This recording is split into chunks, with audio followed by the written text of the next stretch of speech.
El Salmo 1 dice: no así los impíos, que son como paja que se lleva el viento. Nancy señala que Jesús tomó nuestro pecado por amor a nosotras, que éramos como paja, como basura sin valor. Él llevó sobre sí el juicio que merecíamos. Él soportó las burlas de los pecadores para que nosotras no tuviéramos que perecer. Estás escuchando Aviva Nuestros Corazones, con Nancy de Moss Wolgemuth en la voz de Patricia de Saladín. Hoy, 10 de enero de 2024.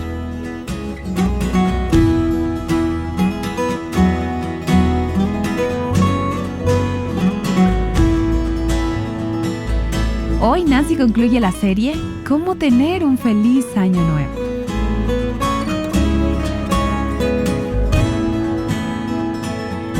¿No ha sido este un buen tiempo? 6 pequeños versículos. El Salmo 1 al inicio de un nuevo año. El camino del justo y el camino del malo. Dios ha llenado mi corazón en gran manera en la medida que he estado estudiando y preparándome para esta serie. Y yo espero que en la medida que tú hayas estado leyendo el Salmo 1 al inicio de este año, quizás hasta lo hayas memorizado. Y espero que estés planeando hacer también el reto de leer la Biblia diariamente con nosotros este año. Ahora, nosotras hemos estado hablando de las características del justo y de las características del malvado. Hemos visto en el Salmo 1 que hay 2 caminos diferentes en los que estas 2 clases de personas se encuentran. Hay 2 resultados diferentes para sus vidas. El justo es bendecido, pero el malo perecerá. Y esto está bien claro en este pasaje. Y hoy es nuestro último día en nuestro viaje a través del Salmo 1. Y quizás tú te preguntarás, ¿pero qué queda? Ya hemos cubierto los 6 versículos. Bueno, quiero que hoy miremos este salmo por un momento desde una perspectiva o desde un lente aún más importante. Y es ver cómo nos apunta hacia Cristo. Cómo nos apunta a Cristo, como toda la Escritura lo hace. Los salmos son parte de la literatura sapiencial o de sabiduría en las Escrituras. Y Cristo es la sabiduría de Dios, opuesto a la necedad del hombre. Así que este tipo de literatura en realidad nos apunta a Cristo, que es nuestra sabiduría, y el que revela la sabiduría y los caminos de Dios para nosotras. Así que los salmos generalmente están llenos de Cristo. Pero el Salmo 1 en particular, al describir al hombre justo, nos da lo que creo es un retrato magnífico de Cristo. El Antiguo Testamento también nos anticipa el Evangelio de Cristo, que sería revelado más claramente en el Nuevo Testamento. Así que permíteme leer el Salmo como lo hemos hecho tantas veces en las últimas semanas y luego hablaremos acerca del retrato de Cristo como es visto en el Salmo 1. Cuán bienaventurado es el hombre que no anda en el consejo de los impíos, ni se detiene en el camino de los pecadores, ni se sienta en la silla de los escarnecedores, sino que en la ley del Señor está su deleite, y en su ley medita de día y de noche. Será como árbol firmemente plantado junto a corrientes de agua, que da su fruto a su tiempo y su hoja no se marchita. En todo lo que hace prospera.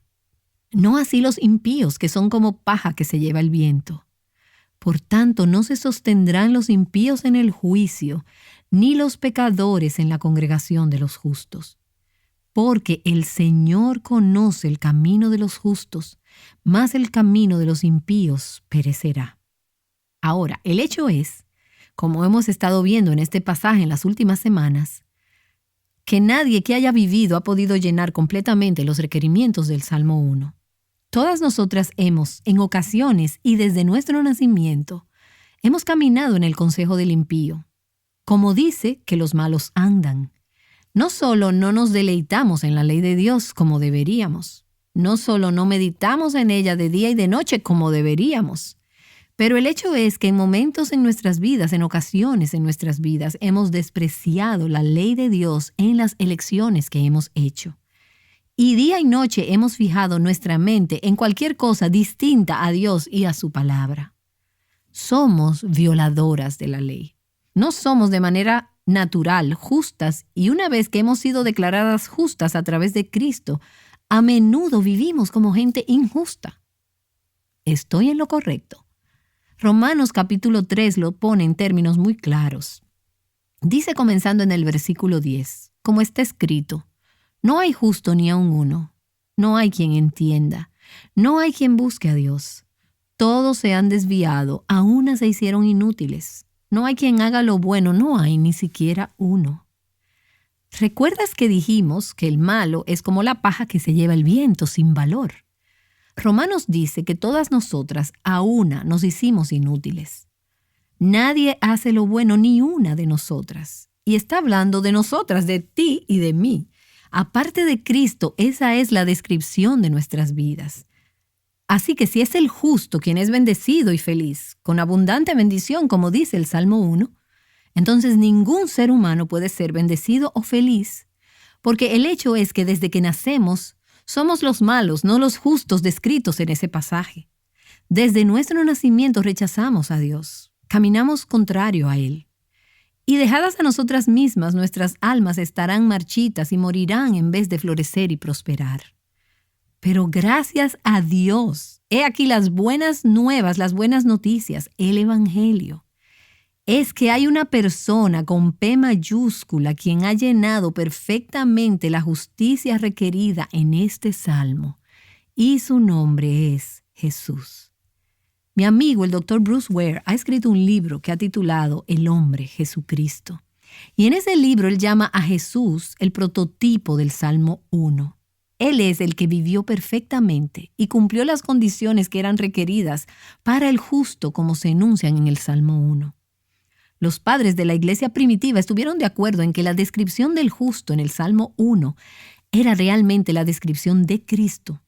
Y muchos otros comentaristas a través de la historia también han estado de acuerdo con esta interpretación. Agustín, por ejemplo, dice de este salmo, en el versículo 1, donde dice, bendito es el hombre que no camina en el consejo del impío. Este es el Salmo 1, versículo 1. Dice Agustín que debe ser entendido de nuestro Señor Jesucristo, el Dios hombre. Ahora, caminemos a través de este salmo y veamos cómo esto es cierto, es verdad, cómo este es el retrato de Cristo y cómo Él cumple a cabalidad, cómo Él llena a cabalidad este salmo. Versículo 1. Cuán bienaventurado es el hombre que no anda en el consejo de los impíos, ni se detiene en el camino de los pecadores, ni se sienta en la silla de los escarnecedores. La primera palabra, bienaventurado, nosotros hablamos acerca de ella al inicio de esta serie. ¿Quién es la fuente de toda bendición? ¿De quién fluye toda bendición? Es Jesucristo quien es el que bendice. Él es quien bendice. Así que le vemos a Él en esta primera palabra. Y luego dice, bienaventurado es el hombre. Y no estás agradecida de que Jesús se haya convertido en un hombre. Es por lo que celebramos la Navidad, por la encarnación. Él es el Dios hombre, Dios hecho carne. Tomó forma de carne, se hizo semejante a nosotros, se hizo uno de nosotros para poder salvarnos. Bienaventurado es el hombre. Jesús es el Dios hombre. El hombre que no anda en el consejo de los impíos. Jesús ni una vez, y piensa acerca de esto, ni una vez caminó en el consejo de los impíos. Y Él vivió rodeado de ellos, pero ni una sola vez siguió sus consejos. Él ni una sola vez pecó en contra de la voluntad o de la palabra de Dios. Ni una sola vez se burló o ridiculizó la justicia. Por el contrario, Él siempre caminó perfectamente de acuerdo con la palabra de Dios y con los caminos de Dios. Perfecto, brillante, hermoso, justicia inimaginable, obediencia, pureza y santidad. Este es Jesucristo, que no solo es el Dios perfecto, sino que vivió como un hombre perfecto, Dios encarnado. Y como resultado, Él es bienaventurado. Bienaventurado el hombre que no anduvo en el consejo de los impíos, de los malos. ¿Fue Jesús bienaventurado?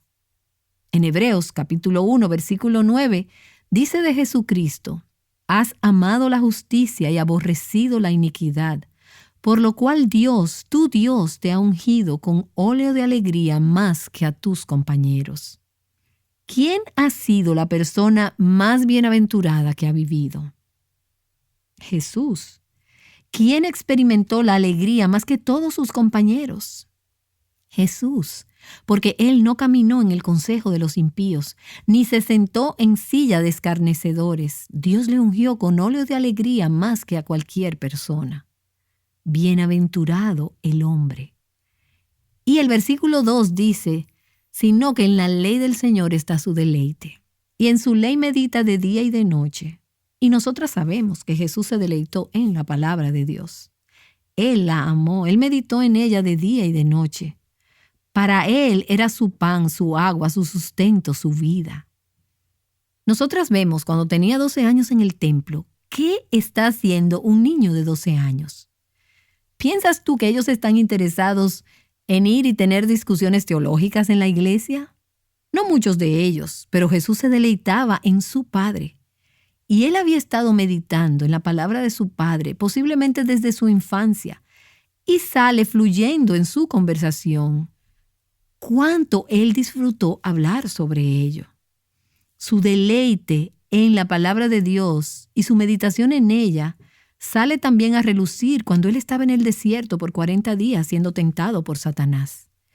Él fue capaz de decir no al engañador, no al tentador y a todas las delicias que el tentador le ofrecía porque había meditado en la palabra de Dios de día y de noche. Él sabía lo que era la palabra de Dios. Él era obediente a ella y Él eligió el camino de los justos. Y por cierto, cuando pensamos en Jesús venciendo en el desierto, es fácil para nosotras pensar, pero claro, Él no pecó, Él era Dios.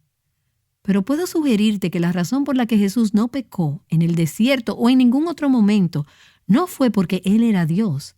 Fue porque Él eligió como hombre meditar en la palabra de Dios de día y de noche y obedecer la palabra de Dios como un hombre. Déjame leerte esto de mi amigo Bruce Ware, quien ha escrito este nuevo libro sobre el hombre Jesucristo. Él dice, Jesús no pecó. No porque dependiera de sus poderes sobrenaturales, de su propia naturaleza divina, o porque su divina naturaleza empoderaba su naturaleza humana, impidiéndole pecar, sino porque utilizó los recursos dados a Él para su humanidad. Él amó y meditó la palabra de Dios. Él oró a su Padre. Él confiaba en la sabiduría y en la justicia de la voluntad de Dios y de la palabra de su Padre.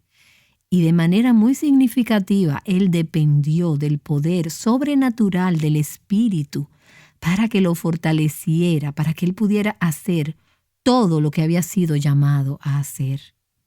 Y tú dirás, ¿y qué? ¿Cuál es el punto de todo esto? Aquí está el ¿y qué? Porque Jesús amó la palabra de Dios, meditaba en ella de día y de noche, la comía como su pan necesario. Ella era su comida, su agua, su sustento, porque le daba las fuerzas y el poder para superar el pecado por el poder del Espíritu Santo como un hombre. Nosotras tenemos los mismos recursos disponibles en nuestra batalla contra el pecado. Nosotras tenemos lo que Jesús tuvo, la gracia de Dios, la palabra de Dios, el Espíritu de Dios, la verdad de Dios.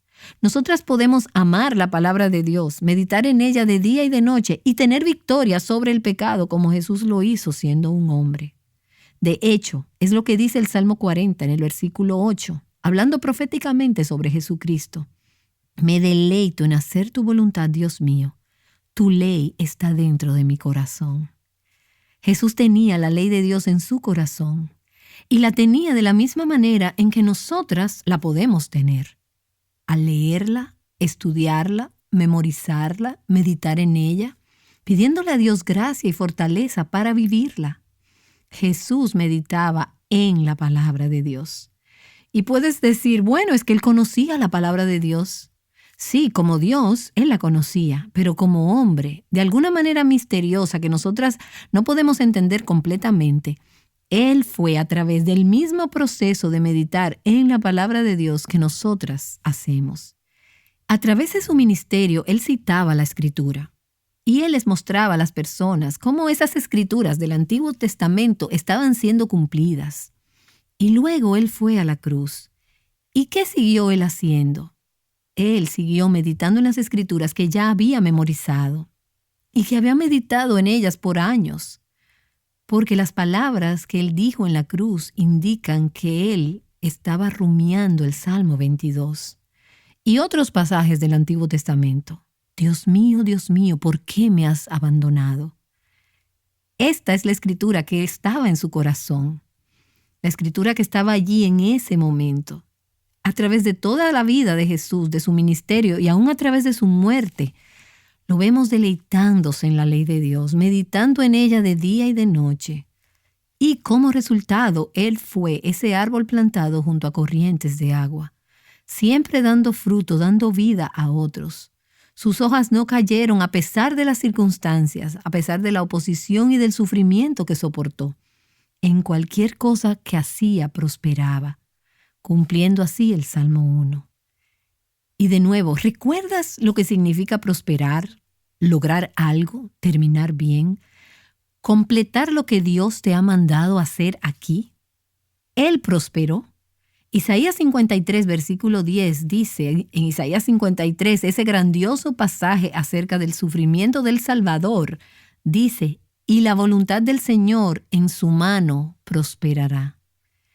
Él pudo decir al final de su vida, he terminado la obra que me diste que hiciera. Y eso es lo que significa prosperar. Prosperar no significa que cuando mueras tengas mucho dinero en el banco. No significa que mueras con salud o nunca haber tenido grandes tragedias o atravesar desastres naturales o dolor en tu familia. Prosperar significa que mueras diciendo, está bien para mi alma y por la gracia de Dios su propósito para mi vida ha sido completado. Jesús prosperó y la voluntad de Dios prosperó en su mano. Así que vemos a Jesús siendo el cumplimiento de la primera parte del Salmo 1. Pero, ¿y qué acerca de la segunda parte? La parte acerca del juicio. Bueno, yo pienso que hay una reflexión de Cristo dada también en la segunda parte del Salmo. Dice, no así los impíos, los malos, que son como paja que se lleva el viento. Por tanto, no se sostendrán los impíos en el juicio, ni los pecadores en la congregación de los justos. Porque el Señor conoce el camino de los justos, mas el camino de los impíos perecerá. ¿Cómo esto nos muestra a Cristo? Bueno, lo que sabemos acerca de Jesús es que Él tomó el lugar de los pecadores, el lugar de los impíos. El justo, el Hijo de Dios, que no cometió pecado, sino que se ofreció a sí mismo como sustituto para aquellos que eran impíos. Como resultado, Él fue separado de la congregación de los justos. Él soportó en la cruz una eternidad de separación de Dios y de los justos. Él murió fuera de Jerusalén. Una imagen de haber sido separado de los justos, fuera del templo, fuera del lugar santo. Él fue condenado, Él fue separado. Por nuestro bien, Él se hizo paja, basura sin valor. Tomó el juicio que nosotras merecíamos. Soportó la burla de los pecadores para que nosotras no tuviéramos que perecer. ¿Conoces otro versículo con la palabra perderse o perecer en él? Juan 3:16. De tal manera amó Dios al mundo, que dio a su Hijo unigénito, para que todo aquel que en él cree no se pierda, sino que tenga vida eterna. Él experimentó la muerte que nosotras merecíamos, para que nosotras pudiéramos tener la vida que nunca habríamos podido tener apartadas de él. Segunda a los Corintios, capítulo 5, versículo 21 lo dice de esta manera.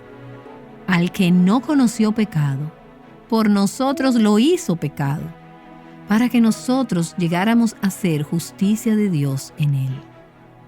¿Ves? Jesús cumplió ambas, la primera parte, la justicia de la primera parte del Salmo 1, pero también la parte condenatoria del Salmo 1. Nosotras no podemos llenar ambas. ¿Somos justificadas o somos condenadas?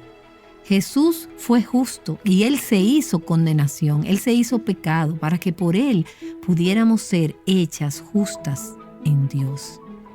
Y permíteme hacer dos rápidas observaciones finales acerca de este pasaje. Algunos estudiosos creen que el Salmo 1 y 2 forman un par de salmos que juntos hacen la función de la introducción a todo el libro de los Salmos. Si este es el caso, entonces en el Salmo 1 que acabamos de estudiar en estos días pasados, vemos a Cristo como el hombre justo. En el Salmo 2, el cual no hemos visto pero que las motivo a que lo hagan, nosotros entonces podemos ver a Cristo como Rey. El Rey que Dios ha ungido, su Hijo amado, el Mesías. Los burladores y los malvados en el Salmo 1 de los que hemos hablado, ellos son los que se rehúsan a someterse al Rey del que se escribe en el Salmo 2. Ahora, si miras el principio y el final de estos dos salmos juntos, lograrás una síntesis de todo el mensaje de las Escrituras. ¿Qué dice el Salmo 1, versículo 1? Bienaventurado el hombre.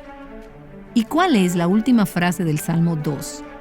Bienaventurado todo el que se refugia en él. Amigas, ese es el Evangelio. Jesucristo, el hombre justo y bienaventurado del Salmo 1. Aquellos que renuncian toda confianza en su propia justicia, aquellos que confiesan y abandonan sus malos caminos, aquellos que se vuelven a Él para refugiarse en Él, nunca perecerán, sino que serán eternamente bienaventurados. Bienaventurado es el hombre, bienaventurado todo aquel que se refugia en Él. Y esos son los que verdaderamente vivirán felices para siempre. Oh Dios, gracias que tú enviaste a tu Hijo Jesucristo, tomando la forma de hombre, y vino a esta tierra y vivió una vida perfectamente justa, y luego murió la muerte del impío para que nosotras pudiéramos ser justas. Oh Padre, nosotras solo queremos decirte que te amamos. Nosotras amamos a Jesús y amamos tu palabra. Queremos deleitarnos en ti y en tu palabra y meditar en ella de día y de noche. Y quiero orar una bendición por las mujeres que nos escuchan. Señor, en la medida que entramos a un nuevo año, oramos que pueda ser un año lleno de tu gracia, de tu gloria y de las bondades en Cristo en la medida en que te buscamos. Que te buscamos primero a ti y a tu reino y tu justicia. Gracias que en tu asombrosa gracia tú elegiste bendecirnos cuando nosotras no lo merecíamos. Pero lo recibimos con gratitud y con acción de gracias en el nombre de Jesús. Amén.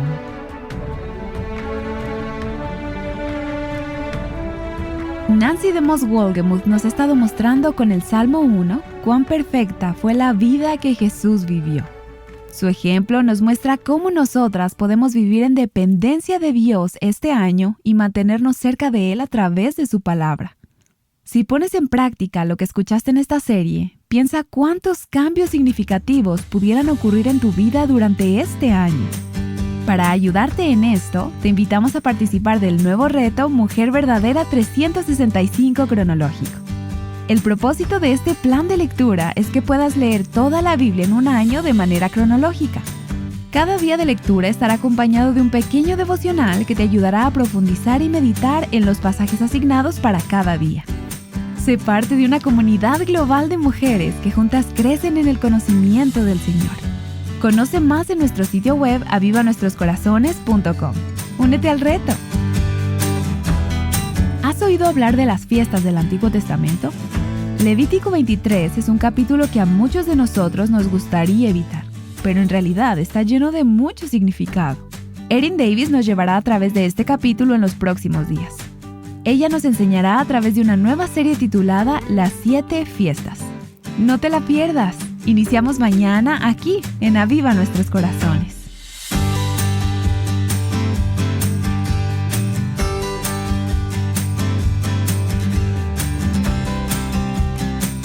Invitándote a poner tu felicidad en Jesús. Aviva Nuestros Corazones es un ministerio de alcance de Revival Hearts.